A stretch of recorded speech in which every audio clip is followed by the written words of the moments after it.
कि जिनके नाम के बिना हिंदुस्तान के इतिहास की कल्पना नहीं करी जा सकती।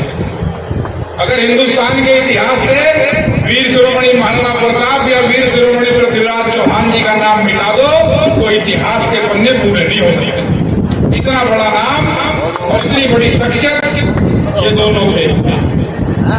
और जैसे अभी मेरे से पूर्व कई वक्ताओं ने कहा कि इन्होंने कभी किसी एक जाति की लड़ाई नहीं लड़ी, किसी एक परिवार की लड़ाई नहीं लड़ी। ये लड़े और बलिदान हुए तो इस पूरे देश के लिए, सब समाज के लिए और हर एक 36 बिरादरी के लिए।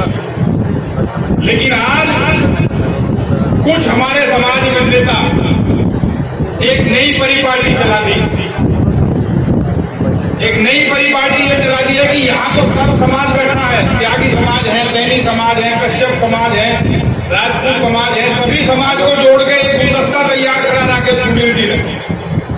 लेकिन कुछ समाज के नेताओं की ये आदत होगी कि वो सुबह उठेंगे, मोबाइल पे बैठेंगे और कभी गुर्जर समाज को गाड़ी, कभी उनका किसी के साथ मतभेद तो है निजी, फिर कभी जाट समाज को गाड़ी, कभी कश्यप समाज को गाड़ी, कभी किसी समाज की बुराई करना। और ये स्थिति कर दी उन लोगों ने कि आज 8 से 10 समाज हमारे समाज से अपने आप ही घृणा करने लगे। लेकिन मैं आज इस मंच के माध्यम से कहना चाहूंगा सब समाज से कि क्षत्रिय समाज और यहाँ बैठे हुए एक एक व्यक्ति का ये संदेश है इस सब समाज के लिए कि इस समाज की लड़ाई किसी समाज के साथ नहीं है। हम जाट का भी उतना ही सम्मान करते हैं, गुर्जर का भी उतना ही, त्यागी का भी उतना ही, सैनी का भी उतना ही, कश्यप का, सब समाज का सम्मान ये क्षत्रिय समाज करता आया। तो अगर कोई व्यक्ति किसी समाज पर कोई टिप्पणी करे तो वो उस व्यक्ति की निजी टिप्पणी मानी जाती है।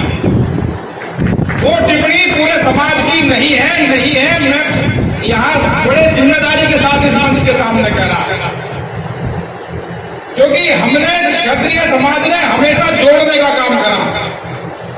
अगर जोड़ते ना, अगर ना जोड़ते तो ये अखंड भारत का निर्माण नहीं हो सकेगा। मेरे से पूर्व में घासीराम जी बता रहे थे 565 रियासतें दान इसीलिए करी थी कि अखंड भारत का निर्माण हो। लाखों एकड़ जमीन इसीलिए दान दी थी कि अखंड भारत का निर्माण हो। इसलिए दी थी कि हम हमारे कोई समाज का, किसी भी समाज का कोई उठ के किसी समाज को गाली देगा और फिर दो समाज आपस में लड़ेंगे। ये सामाजिक ताना बाना है, ये हमें नहीं बिगाड़ना, क्योंकि बहुत